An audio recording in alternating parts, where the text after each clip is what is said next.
Rebonjour mes amis du blog Talent Centre France. Alors là, on est en ce moment avec un expert de l'international. On est en train de vous enregistrer des petites vidéos super pratiques pour répondre à vos problèmes. Et le troisième thème, Florence va évoquer, elle va vous le dire tout de suite.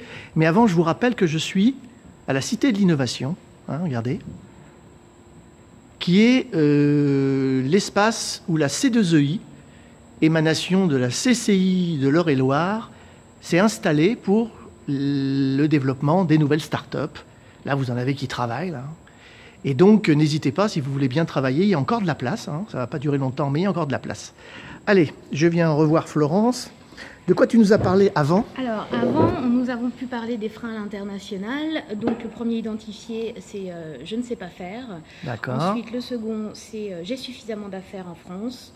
Pourquoi aller à l'international? Et le troisième? Et le troisième, c'est je ne parle pas anglais. Ah. Alors, il est vrai que les Français ont quand même de la difficulté à parler les langues étrangères. Il y a des études qui sont menées sur la question.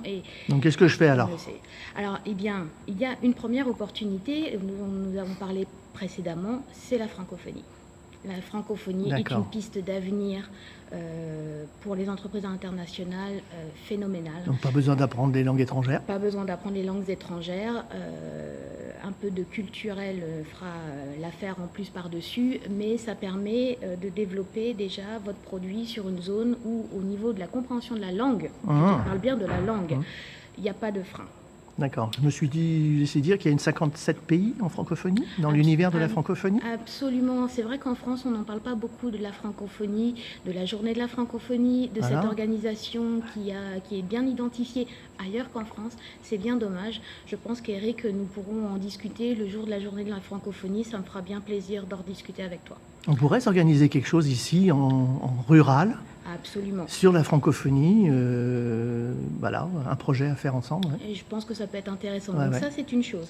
Seulement, on ne peut pas baser son développement international uniquement sur le fait que la francophonie est une source d'affaires en pleine expansion. On parle des pays d'Afrique, on parle des pays, après des relations historiques. En Asie, on en a encore quelques-uns où le français reste une langue parlée par les personnes d'un certain niveau culturel.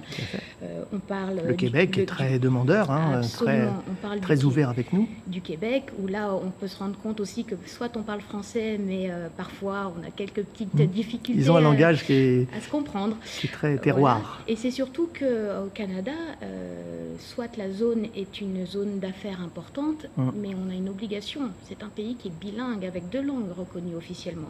Donc vous ne pourrez pas aller au Canada uniquement en parlant français. L'anglais est essentiel, l'obligation d'étiquetage est en anglais, la documentation commerciale est en anglais-français.